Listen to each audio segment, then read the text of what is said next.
right off the bat, I own 100 shares of Alibaba stock in my value portfolio.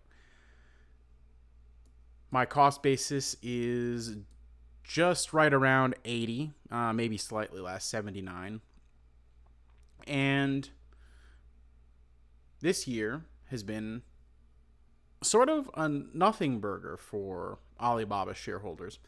We had a really big run up early in the year to about 120 per share, and then after that, it seems to have just kind of bounced between 80 on the low side and 100 on the high side, not really wanting to make a strong break either direction. I think a lot of investors just don't know what to do with this. On the one hand, you have geopolitical risk, hawkish talk from China, some saber rattling, as it were, a little bit of a military sword measuring contest between China and the U.S. Mostly rhetorical, by the way. I don't think either country stands to benefit from actual escalated conflict, so I sort of think that the geopolitical side of it is probably a little overblown. Otherwise, I wouldn't have any of this company, just because I think ultimately both sides have enough rational people where they realize they don't really stand to benefit from poor relations and outright conflict. Of course, it's possible to be wrong. Not saying that it's impossible. Just I think the market is blowing it out of proportion. However, one of the big news items for Alibaba is their plan to sort of break off and IPO some of their different business segments. Alibaba's logistics firm may be this year's hottest IPO, so that's going to be one of the early ones. An idea of the Alibaba ecosystem. Now, I'm going to talk just a little bit about how I feel about the ecosystem that they have and about the idea of breaking things up and sort of separating stuff out. So first thing, I like companies that have this sort of ecosystem type business model, right? Where, you have Amazon, for example, and I often have referred to Alibaba as the Chinese Amazon, where you buy your Prime membership and you also go on their streaming Prime Video for your streaming, and you also, do your shopping on there. And hey, while you're at it, why don't you get some Amazon Web Services going? It's just interesting to me. And then you also have, Apple has a similar kind of ecosystem thing where, hey, you got your iPhone. How about you hook up your iTunes and, also if you're going to send money to your friends, do it on Apple Pay and get your Apple Watch and your other Apple devices, and everything is available on all of them and it's all integrated.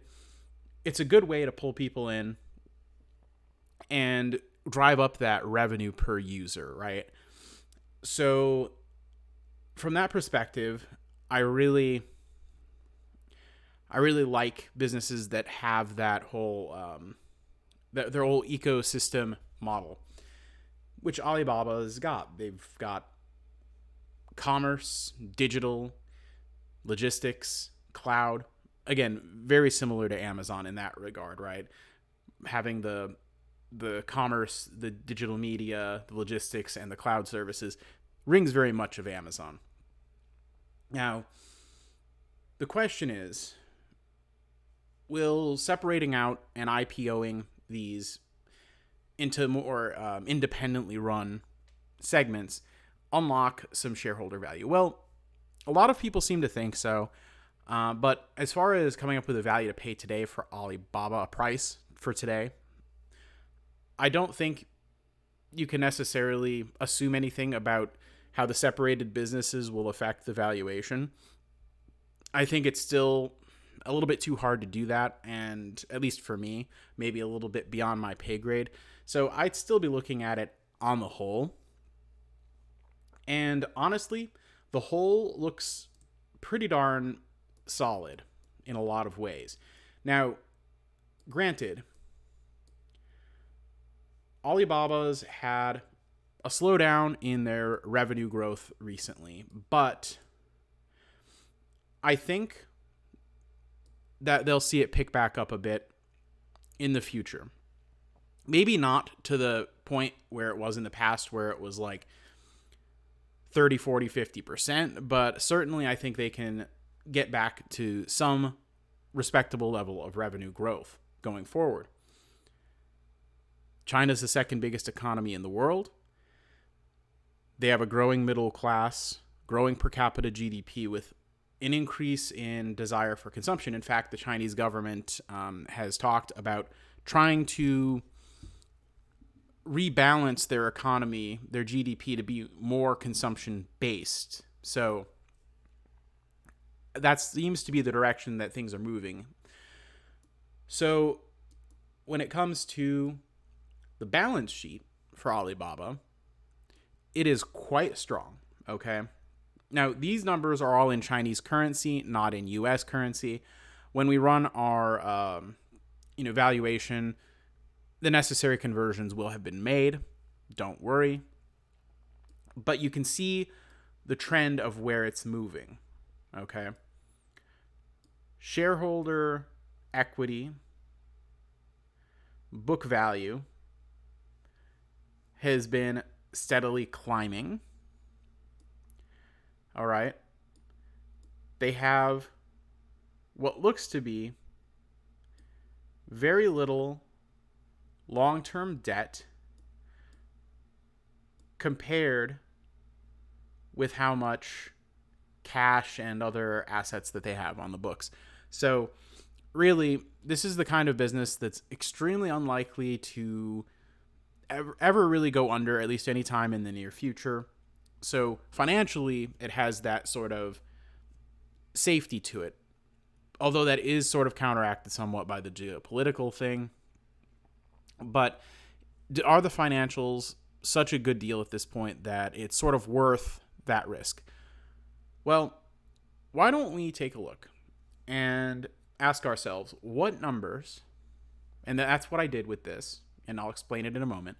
What numbers do you have to assume about Alibaba's financials to make today's price, pretty much in line with what you would call fair value? What assumptions do you have to make? How hard do you have to beat it up? Okay, so we've started with earnings in the $9.39 per share, which is, after you do the conversion, what the analysts pretty much project for 2023. I think it'll probably come in pretty close. 2023 is, it's here, So the nearer term, these analyst estimates for earnings are, I would say, the more accurate they're likely to be. Further into the future, it's obviously harder and harder to really figure out an accurate number. So we'll start from there, from what the projected 2023 number is, and we'll apply a 12.5% discount rate. Standard on this tends to be around 10% because that's sort of like the long-term average that you can get in like SPY or VOO. So, yeah, we're going higher than that. All right, 12.5% is 25% more desired return. All right, so you'd be beating the likely return of the S&P 500 by 25% if you got a 12.5% return instead of a 10% return. That's pretty baller, okay? Those are no slouch numbers. I know Warren Buffett gets a lot of credit for, producing almost 20% for like 60 years in a row or something. But his return on Coca-Cola since the 1980s has been about 11% average per year. So, and people applaud that as a great move, a great buy from him. So this would be solid, okay? But to get that 12.5% return, you would only need 4% EPS growth over the next 10, dropping to 3 thereafter. These are basically inflation slash GDP growth type numbers. These are very modest, low to low mid single digits. And also, we don't give them any credit for their balance sheet. Okay? And with that, yes, Alibaba is pretty darn close to fair value today if you believe these assumptions. However, nobody that I've ever encountered that really takes valuing Alibaba seriously, that has really taken a hard look at the numbers and the projections going forward, I have never seen anybody come out with a fair value as low as $89.